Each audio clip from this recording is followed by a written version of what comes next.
अहमदाबाद में थे, जलसा किए। आज दोपहर को अहमदाबाद से मैं ओवैसी साहब, साबिर काबलीवाला साहब, माजिद हुसैन साहब, हम सब, हमारी पूरी टीम गुजरात अहमदाबाद से ट्रेन पकड़ के सूरत के लिए रवाना हुई। कौन सी ट्रेन पकड़े? वंदे भारत एक्सप्रेस। अरे मोदी जी, ये क्या हो रहा है? कभी वंदे भारत के सामने जानवर आ जाते हैं। और सुनिए, आज सूरत पहुंचने को 22 से 25 किलोमीटर बाकी था, क्योंकि वो वंदे भारत में स्क्रीन लगाया हुआ है, उसमें दिखता है कितना किलोमीटर बाकी है, कब सूरत में पहुंचने वाली है ट्रेन। हम सब बैठकर देख रहे थे। इतने में धाड़ से एक पत्थर आकर गिरता है ट्रेन के कांच के ऊपर। बैरिस्टर असदुद्दीन ओवैसी साहब बैठे हुए हैं, साबिर काबलीवाला साहब उनके पीछे है, मैं साइड में हूं। वहां पर एक कांच आता है और ट्रेन का कांच क्रैक कर देता है पूरी तरह से। मैं आपको फोटो दिखा सकता हूं मीडिया वाले के पास, मेरे पास मोबाइल में फोटो सब पड़े हुए हैं। इतना भारी पत्थर कि वो कांच के पूरा क्रैक हो गया। फिर एक दूसरा पत्थर आया, मतलब 1 मिनट भी नहीं हुआ होगा, 10-15 सेकंड में किसी ने 2 पत्थर लगातार उठा के मार। ओवैसी साहब ट्रेवल कर रहे हैं ना। अरे तुम पत्थर मार लो मोदी जी, तुम आग बरसा दो मोदी जी, लेकिन ये हक की आवाज ना कभी रुकी है, ना रुकेगी, ना इंशाअल्लाह ताला कभी रुकेगी। आयम हवा में बात नहीं करता वारिस पठान, प्रूफ है, फोटो निकाला है, ट्रेन में हमारे साथ पुलिसकर्मी भी थे, सब थे हमारे साथ, हमने दिखाया है। तो मोदी जी, आपके राज्य में क्या हो रहा है? आज एक देश के अंदर एक नेता, एक मुसलमानों का, दलितों का, मजलूमों का हमदर्द निकला हुआ है, कौम के बीच में, लोगों के बीच में, संविधान के दायरे में रहकर डेमोक्रेटिक अधिकार लेकर अपनी बात रखने आ रहा है, तो उसके ऊपर भी आपने ये कर दिया। इतनी घबराहट। डर होना चाहिए, लेकिन हम किसी को भड़काने नहीं आते, हम लोगों को समझाने आते हैं।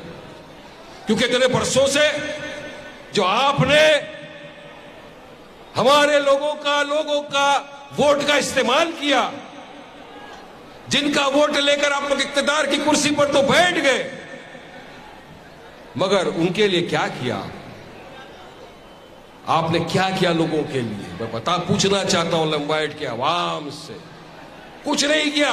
50 साल से हो गए, 50 साल का हिसाब तो बशीर साहब के पास है। आपके घर घर तक पहुंचाएंगे, पैम्पलेट के जरिए एक एक के घर तक पहुंचाएंगे कि बताओ, इसका जवाब चाहिए हमको, इसका हिसाब दो, क्यों आपने ये किया? हमारा वोट लिया, इख्तियार की कुर्सी पर बैठ गए, मगर हमारी पीठ पे खंजर क्यों भोंकते? और तमाम पार्टी एक ही है। एक तरफ अगर भाजपा है तो दूसरी तरफ कांग्रेस। और अब तो नया आ गया है, कल मेरे कायद ओवैसी साहब ने उसको नाम दिया छोटा रिचार्ज। समझ गए ना?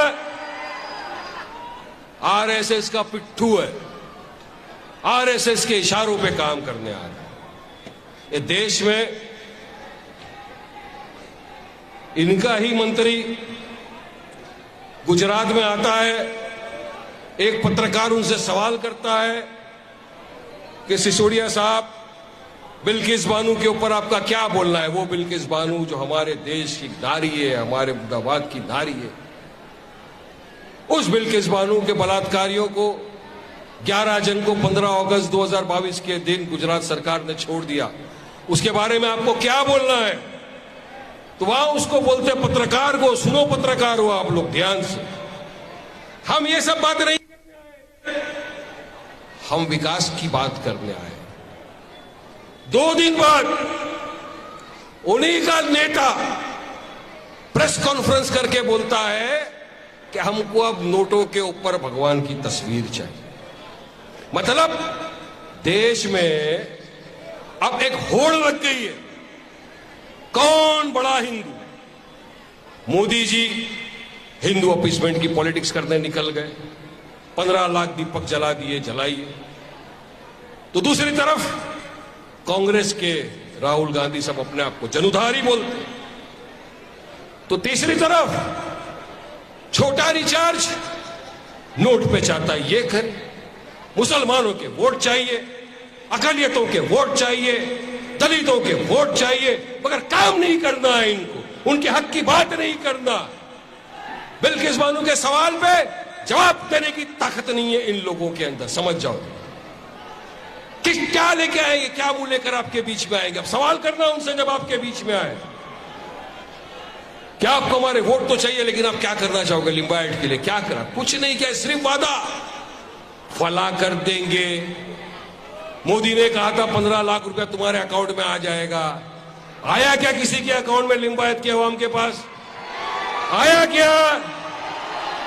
2 करोड़ रोजगार दे देंगे, दिया क्या?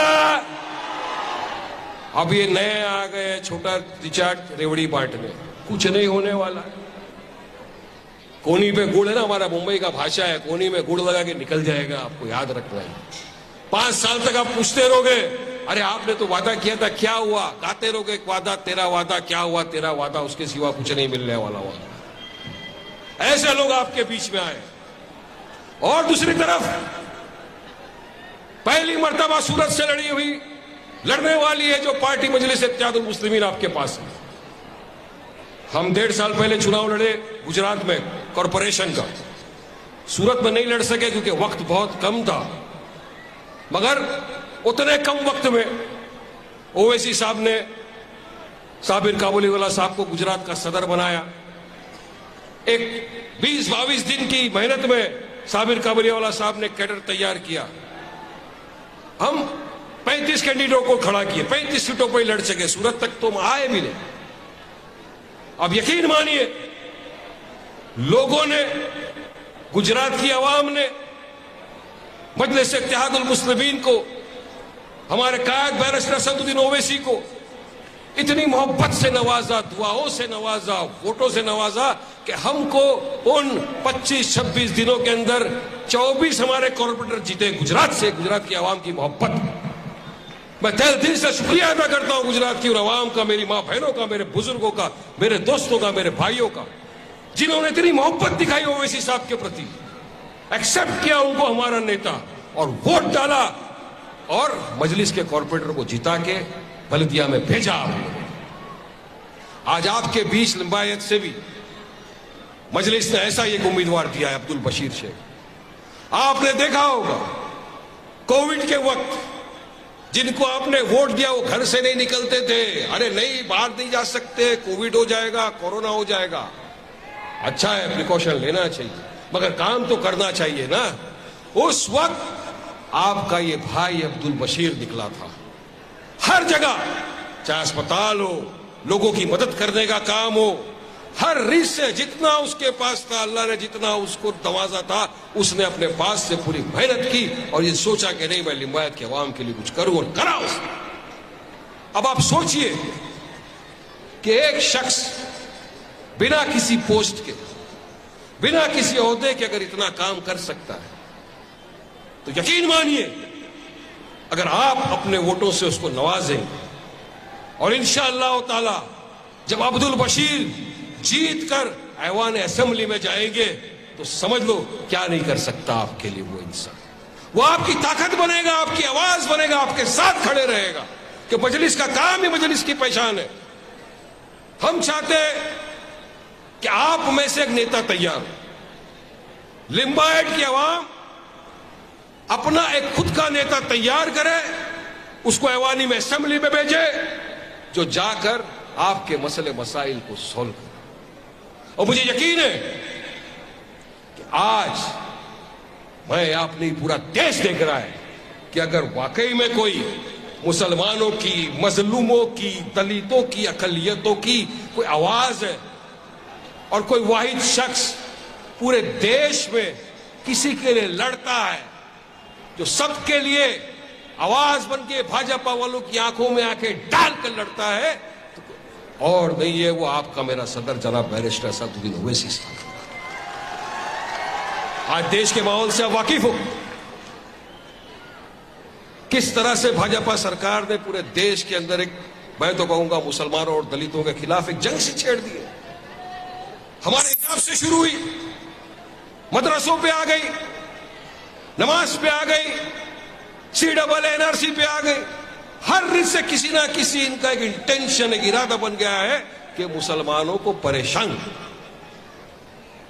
कर रहे हैं वो। मगर ये तमाम मुख्तलिफ सियासत पार्टियां जो सेक्युलरिज्म के नाम पे ढोंग रचाने वाली पार्टियां, जो इतने बरसों से सेक्युलरिज्म के नाम पर आपका वोट लेते रही, इनके मुंह में जुबान नहीं है, जुबान नहीं है इनके मुंह के अंदर कि वो हमारी तरफ से एक अल्फाज निकाले। तो अल्फाज नहीं निकलाओगे तो प्यारे, अगर हमारे लिए लड़ोगे नहीं तो हमारा वोट भी आपको नहीं मिलने वाला इस वक्त इंशाअल्लाह ताला। याद है, सूरत की आवाम उसके साथ जाएगी जो उनके हक की आवाज बने। आज मदरसों के ऊपर अगर कोई बात आ गई तो कौन लड़ा? बैरिस्टर असदुद्दीन ओवैसी। CAA-NRC में बात आ गई तो कौन लड़ा? बैरिस्टर असदुद्दीन ओवैसी। हमारी शरीयत में मदाखिलत की बात आ गई थी, तब भी कौन लड़ा? ओवैसी। बिल्किस बानो के लिए हर फोरम में, चाहे पब्लिक मीटिंग हो, चाहे टीवी हो, चाहे मीडिया, जहां भी अगर किसी ने आवाज बुलंद की, क्योंकि वो हमारी देश की नारी है। अरे हिंदू मुस्लिम छोड़ो, बिल्किस बानो देश की तो नारी है ना, उसके लिए भी आवाज अगर किसी ने बुलंद की तो वो कोई और नहीं, बैरिस्टर असदुद्दीन ओवैसी।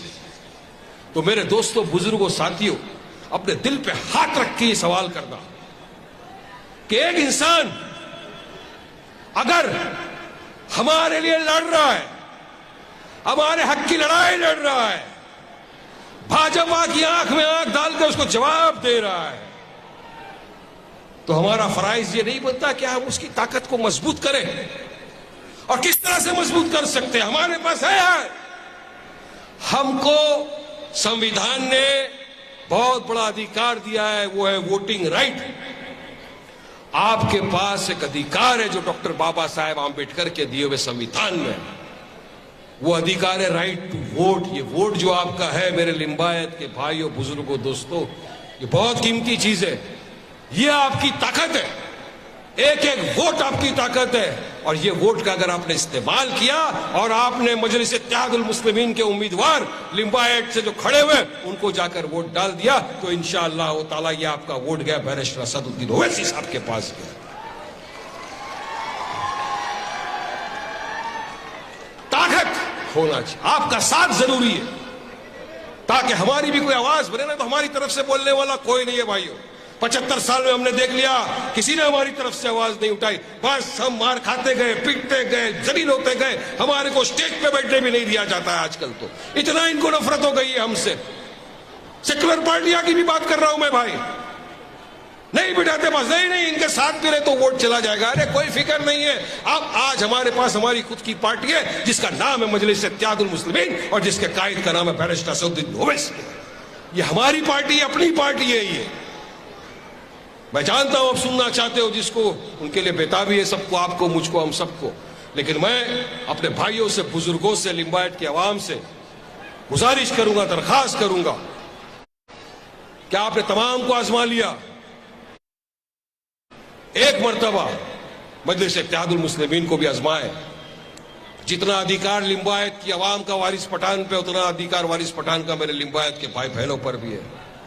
मैं आपका कलमा दुआ को भाई भी हूं, याद रखना।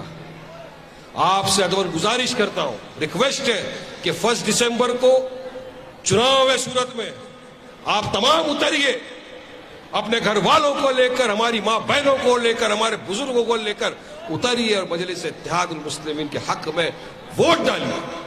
हमारा निशान है पतंग।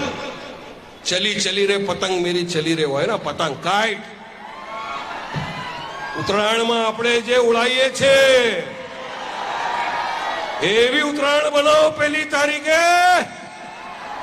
કે આકાશમાં ફક્ત એક જ ચીજ જોવાઈ જોઈએ, એ છે અસદ ઓવૈસીની પતંગ।